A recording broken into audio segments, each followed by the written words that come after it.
Franchement, c'est incroyable, c'est historique ce qui vient de se passer. Le Barça maintenant, depuis la remontada, c'est devenu nos petits, c'est devenu nos petits. Depuis la remontada 6-1, c'est la dernière fois que le Barça a gagné un match au Camp Nou contre le Paris Saint-Germain. Sinon, à chaque fois, c'est des tarifs, ils prennent des tarifs et des tarifs. Ils prennent tout le temps, ils perdent tout le temps. Barça Prime, ramenez-moi deux. Depuis le 6-1, le Barça n'a pas gagné à domicile contre le Paris Saint-Germain. C'est quand même assez exceptionnel. D'ailleurs, depuis le 6-1, le seul match que le Barça a gagné, c'était le 3-2 contre Paris au match aller en 2024. Oui, si c'était le Barça en finale de Ligue des Champions, le Barça aurait pulvérisé le PSG. L'Inter, ils savent rien faire. Qu'est-ce qu'on n'a pas entendu encore? Que oui, etc. Non mais sérieux, sérieux. Non mais sérieux, avec votre défense qu'on a vue au mois de mai dernier, vous croyez vraiment que vous aurez pu rivaliser contre le Paris Saint-Germain à 100%? Non mais attendez, sérieux, sérieux, soyez un minimum sérieux. Attends, on doit avoir peur de cette équipe-là? Mais attendez, mais c'est exceptionnel. Oh, je vais revenir sur le match. Mais très clairement, Hakimi, Nuno Mendes, faut leur faire faut leur faire signer des contrats à vie au Paris Saint-Germain. Luis Enrique, tu es décidément un génie. Décidément, tu es un génie. Pardon pour les critiques. Mais décidément, tu es un génie, Luis Enrique. Luis Enrique a révolutionné complètement cette équipe. Vous vous rendez compte? Bon, ça, c'est du passé. Mais vous vous rendez compte qu'à 1-0, je pense que si c'était il y a 4-5 ans, on ne revient jamais. Hein. On ne revient jamais. Et c'est la réelle vérité. On ne revient jamais dans le match. Mais Paris a changé. Vous allez dire quoi il y a 2 ans? Oui, on menait 1-0, on avait 2 buts d'avance. Et s'il n'y avait pas eu de carton rouge, on serait passé. Là, il y a eu carton rouge là? Non, il n'y a pas eu carton rouge. Arrêtez avec votre carton rouge. C'est votre seule excuse. Le Paris Saint-Germain est la meilleure équipe du monde à l'heure où on parle. Voilà. Il y avait égalité avec le Barça, mais le Barça a été battu ce soir. Et le Barça, très clairement, moi ça me fait rire ce qu'on dit sur Twitter. N'oubliez pas, Rafinha n'est pas là. Qui n'est pas là, là? Il y en a, ils ont dit quoi? Rafinha n'est pas là. Baldé a commencé sur le banc. Qui a dit quoi encore? Chesney n'est pas là. Qu'est-ce que vous racontez? Qu'est-ce que vous racontez? Ils sont en train de dire qu'il y a beaucoup d'actions au FC Barcelone, mais ils sont tous pas titulaires. À part Rafinha et puis leur milieu de terrain, là, je ne sais même plus comment ils s'appellent. Ils sont tous pas, à part Gavi et Rafinha, ils sont tous pas titulaires. N'importe quoi. Nous, on a gagné sans qui, nous?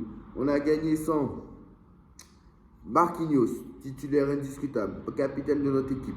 On a gagné sans Désiré Doué, Golden Boy. Ousmane Dembélé. On a gagné. C'est clair. On a gagné sans Désiré Doué. Ousmane Dembélé. Marquinhos. Alors que dans les 10 premières minutes, franchement, on a pris le bouillon. Dans les 10 premières minutes, le premier quart d'heure, on a pris le bouillon. Et après, on a commencé à jouer, ça a recommencé à presser. Par contre, la deuxième mi-temps, je suis désolé, hein, la deuxième mi-temps de la 45e à la 95e, on leur a fumé. De la première à toute la deuxième mi-temps, ils n'ont pas existé, les mecs. Toute la deuxième mi-temps, le Paris Saint-Germain s'est baladé. Et si, franchement, il y a eu l'occasion de... il y a eu l'occasion de Ferran Torres, il me semble, que Zabarni sauve sur la ligne en première mi-temps. Il y a eu aussi l'occasion, le poteau là, de Kanginli à un partout. Franchement, s'il n'y avait pas eu le 2-1, ce serait... Et il y en a qui me disent, oui, il y a hors-jeu sur le but de Gonzalo Ramos. Non, il n'y a pas hors-jeu. Sérieux. Non mais, honnêtement, Ramos c'est une énigme. Ramos, quand il rentre en jeu, quand il est en remplaçant, il sort, il rentre, il marque. À chaque fois qu'il est titulaire, il ne marque pas, il n'en prend pas une. Très clairement, donc tu vas continuer à jouer les matchs de Coupe de France, hein, titulaire, et je pense qu'on va te faire rentrer à chaque fois à 15 minutes de la fin, parce que c'est comme ça que tu marches. Quand tu rentres, t'es R9, et quand tu... Je comprends pas, faut m'expliquer, Gonzalo. Faut m'expliquer, j'ai ton maillot derrière, faut m'expliquer, moi. Quand tu rentres, pourquoi quand tu rentres, c'est comme ça les Portugais, quand tu rentres en jeu, tu es R9, et quand tu es titulaire, tu es Mitroglou. Non, mais faut m'expliquer en fait, Gonzalo. Faut m'expliquer. Franchement. Zabarni, quel match? Zabarni, quel match? Et franchement, le recrutement qui a été fait, c'est exceptionnel. Zabarni, quel match? Et en fait, on s'est plaint du recrutement, mais c'est nous, on comprend strictement rien au foot parce que Luis Enrique savait exactement ce qu'il allait faire.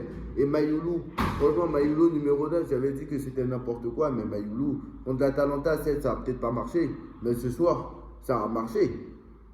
Ça a marché très clairement. Et je pense que Paris finira dans les 8 premiers parce que tu as joué le match le plus difficile. Tu as joué le match le plus difficile de la phase de ligue. Là, parce que je ne vois pas un match plus difficile que celui-là. Hein.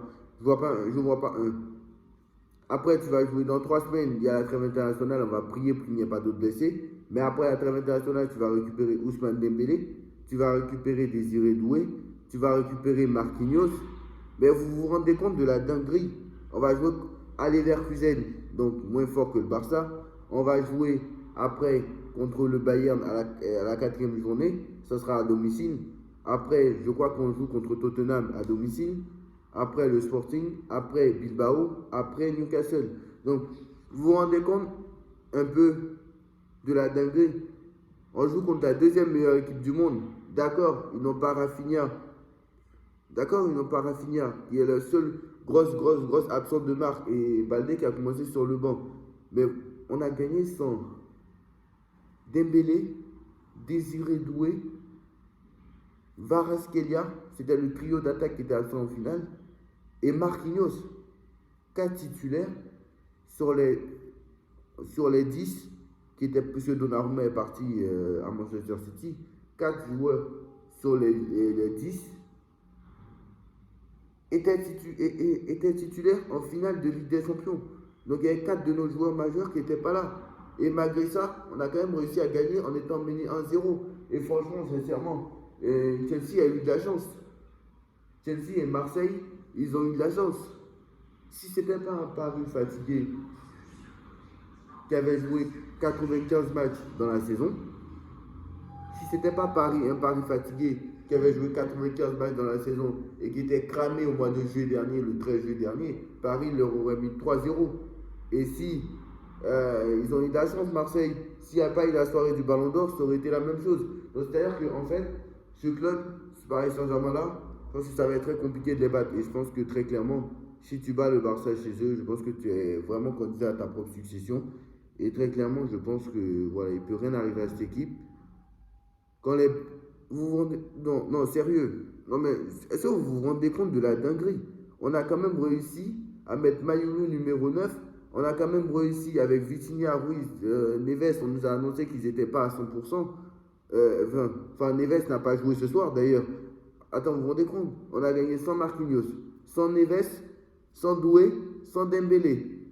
4 joueurs. 4 joueurs qui n'étaient pas là. C'est quand même assez incroyable. Et moi, sincèrement, j'ai peur pour les autres équipes parce que quand vous voyez le Bayern, quand vous voyez le Sporting, quand vous voyez Tottenham, quand vous voyez les Newcastle, etc., vous pensez qu'ils vont se dire, mais ça va être dur d'affronter le PSG en fait. Ça va être mission impossible. Parce que les autres, encore le Barça et l'Atalanta, peut-être que le PSG avait des absents. Mais, au match retour, les autres matchs qui vont suivre, tu vas récupérer Ousmane Dembélé, tu vas récupérer Désiré Doué, tu vas récupérer Marquinhos. C'est-à-dire que s'il n'y a pas d'autres blessés d'ici là avec la trêve internationale d'octobre, après la trêve internationale, vers le 20 octobre, etc., tu vas récupérer tout le monde contre le Bayern Leverkusen.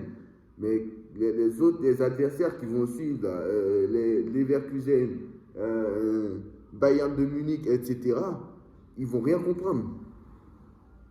Ils vont pas savoir ce qui leur arrive. Franchement, ils vont pas savoir ce qui leur arrive. Donc sincèrement, moi j'ai peur pour les autres équipes parce que si un Paris Saint-Germain qui a 5-6 absents arrive à réussir à faire une remontada contre la deuxième meilleure équipe du monde, déjà que contre Tottenham, ils ont fait... Alors Tottenham, eux je pense qu'eux ils sont morts. Le match contre Tottenham, je pense que ce sera le match le plus simple. Pourquoi? Parce qu'on aura tous nos joueurs sur ce match-là. S'il n'y a pas de blessés d'ici là, ce sera le 26. Ce match-là, franchement, j'ai hâte. Parce que tu auras tous tes joueurs titulaires si tu n'as pas de blessés d'ici là. Et en plus de ça, c'est au Parc des Princes. Et quand moi je vois le Paris Saint-Germain qui a qu'une semaine de préparation, 6 jours d'entraînement, a réussi à s'imposer, ils étaient menés 2-0, ils jouent 5 minutes, ils reviennent à 2-2. Et Tottenham qui a eu 2 mois de préparation et qui nous a baladé pendant 80 minutes, mais on a réussi quand même à inverser la tendance en jouant que 5 minutes. Mais imaginez ce que ça aurait pu être si tout le monde aurait... Oh, non, franchement, incroyable. Non, cette équipe est incroyable et Luis Enrique a fondé cette équipe. Voilà. Luis Enrique a tout changé. Luis Enrique a dit ton Neymar, j'en veux pas. Ton Messi, j'en veux pas. Ton Verratti, j'en veux pas. Ton truc, j'en veux pas. Et voilà, ça a fonctionné. Et très clairement, je pense que ce mec est un révolutionnaire. Et ce mec va falloir lui signer un contrat à vie au Paris Saint-Germain. J'ai pas peur de le dire. Voilà. Ce mec, il va falloir lui signer un contrat à vie au Paris Saint-Germain. Et voilà, très clairement. Bon, les Barcelonais, c'est quoi votre excuse? L'arbitre, le carton rouge, etc. Bref, le Paris Saint-Germain est définitivement la meilleure équipe du monde. Et j'ai pas peur de le dire. À part peut-être, franchement, actuellement, à part peut-être le Bayern et le Barça, je vois pas un club qui va rivaliser avec ce Paris Saint-Germain-là. J'ai pas peur de le dire. Niveau européen, franchement, à part peut-être le Bayern et le Barça, je ne vois pas un club qui va rivaliser avec ce. Parce que le Barça, quand même, ils ont eu des occasions. Hein. Et chacun a eu ses temps forts. Hein. Voilà, Ferran Torres, il a marqué, mais ce n'était pas que ça. Hein. L'autre, là, l'occasion qu'il rate là, à un partout, il y a 1-0, il y a des occasions barcelonaises aussi. Les 10 premières minutes, voilà, il y a des occasions. Chevalier qui fait des arrêts. Voilà, hein, mais nous aussi, on a eu des occasions hein, avec Tanguini, etc. Hein. Donc voilà, chacun a eu ses occasions, chacun a eu ses temps forts. En tout cas, chacun a eu ses temps forts, chacun a eu ses temps faibles. Mais surtout la deuxième mi-temps, franchement, la deuxième mi-temps, on les a baladés. Et franchement, c'est incroyable.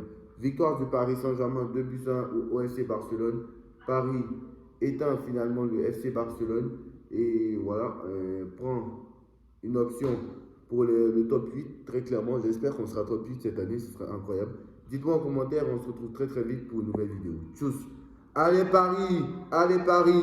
Et on envoie un message à toute l'Europe et à tous nos adversaires, tous nos prochains adversaires en Ligue des Champions. Méfiez-vous parce qu'au prochain match, Désiré Doué, Ousmane Dembélé, Marquinhos, eux tous ils vont revenir et vous n'êtes pas prêts de revoir, vous n'êtes pas prêts de voir le jour, je vous le dis.